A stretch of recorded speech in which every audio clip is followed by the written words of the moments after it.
بسم الله الرحمن الرحيم. اللهم صل على أشرف الخلق سيدنا محمد صلى الله عليه وسلم. يا صباح الورد ويا صباح الياسمين على اخواتي، صباحكم معطر بذكر ربنا سبحانه وتعالى. اتمنى فيديو النهارده يعجبكم باذن الله. زي ما انتم شايفين كده نزلت جبت التموين، نزلت السوقت، فان شاء الله نتمنى تاخدي افكار كده حاجه بسيطه. فعايزه نقول لكم الحمد لله بركه وفضل ونعمه من عند ربنا. نزلت جبت ايه ده؟ التموين.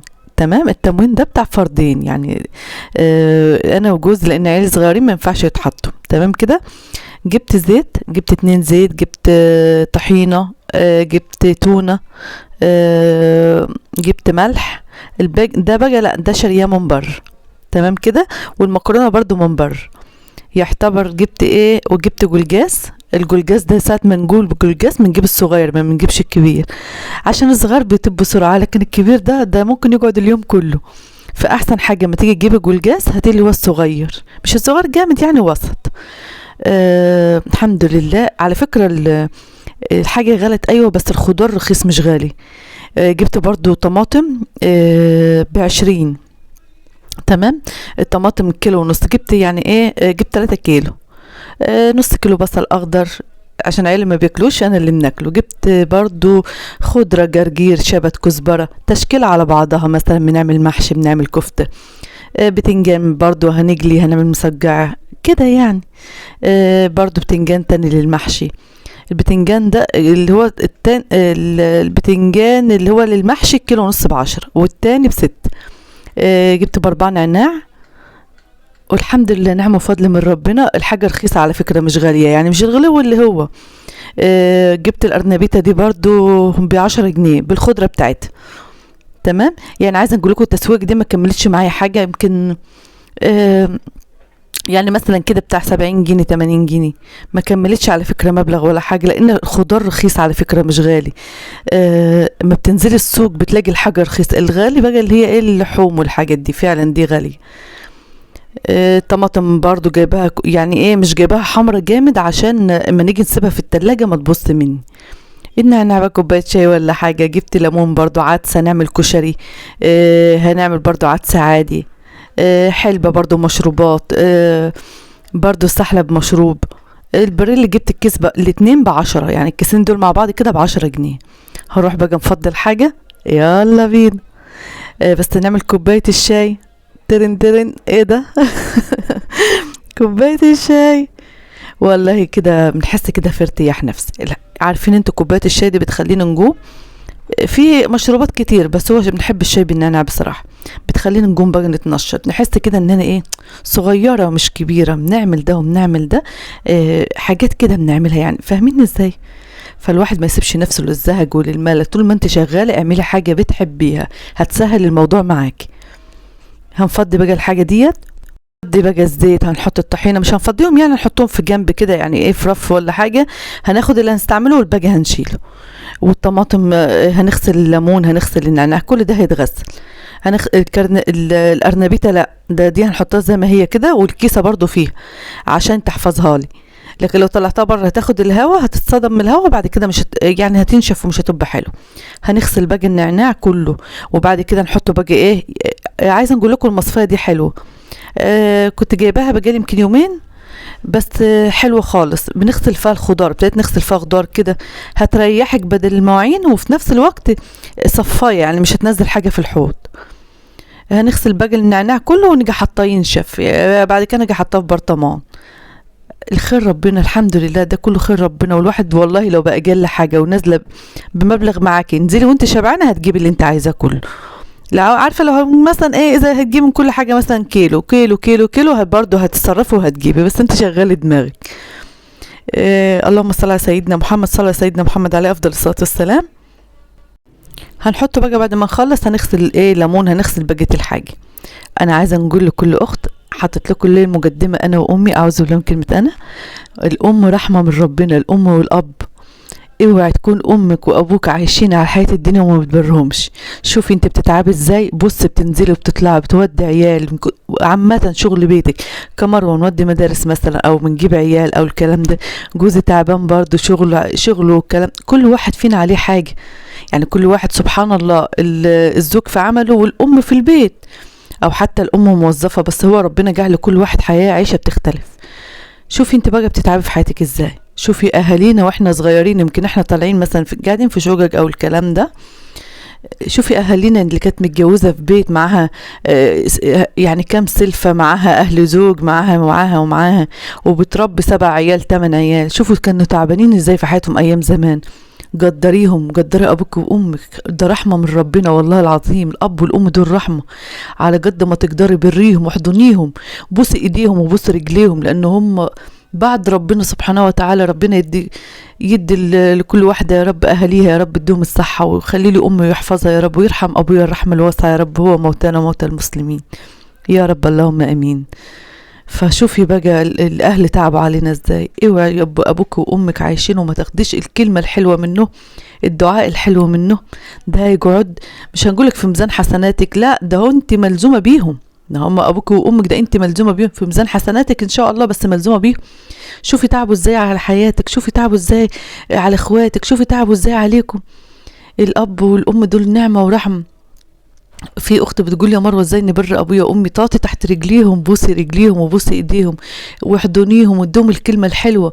الله يديك الصحه يا امي، الله يديك الصحه يا ابويا. شوفي بقى الادعيه الحلوه، وخدي لهم اللي ربنا يقدرك عليه، يعني في ايدك، حتى لو ما فيش في ايدك مثلا فلوس او حاجه، لا حتى حاجة بسيطة، يعني اجبروا بخاطرهم بحاجة بسيطة، حتى لو انت على قد حالك، بس الكلمة الحلوة والله احسن من مليون حاجة.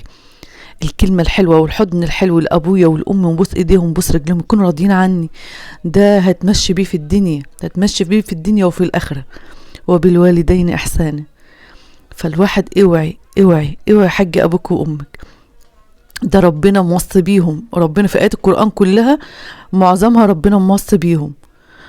فخلي بالك على قد ما تقدري، اوعي حق ابوك وامك، اوعي حق امك وابوك، اوعي حق اخواتك وصلة الارحام. خلي بالك على قد ما تقدري، والله بنقولها لنفسي. ابويا الله يرحمه كنت دايما اللي كان ربنا بيقدرنا عليه بنعمله، رخرة دعوته مش مفرجاني، يعني الدعوة اللي كان دايما بيدعها لي بالستر، وكان بيدعي لي بحاجات حلوة عشان كنت واقفة في ظهره بعد ربنا سبحانه وتعالى، فقلبي مرتاح. نقول يا رب حتى من وجه نجاب وجه ربنا الكريم، نبقى عارفة ان انا ما عملتش حاجة غلط مع ابويا ومع امي. فخلي بالك، خلي بالك على قد ما تقدري. صلة الارحام برضو، عمك خالك بريهم زي اهلك، لان هم من ريحة اهلك. وصلة الارحام حلوة والله العظيم، اللمة والبيوت، ولما تكونوا مثلا رايحة بيت عند اهلك، خالك بيجي، عمك بيجي، فخليكي دايما كده ماشية على طول. الكلمة الحلوة دي اللي هتاخديها معاكي، الكلمة الحلوة دي اللي قاعدالك. وربنا يحفظنا ويحفظ أهالينا يا رب، اللهم آمين. كده بقى هنغسل الحلبة ديت الأول، هننجيها تمام. ده مشروب برضو.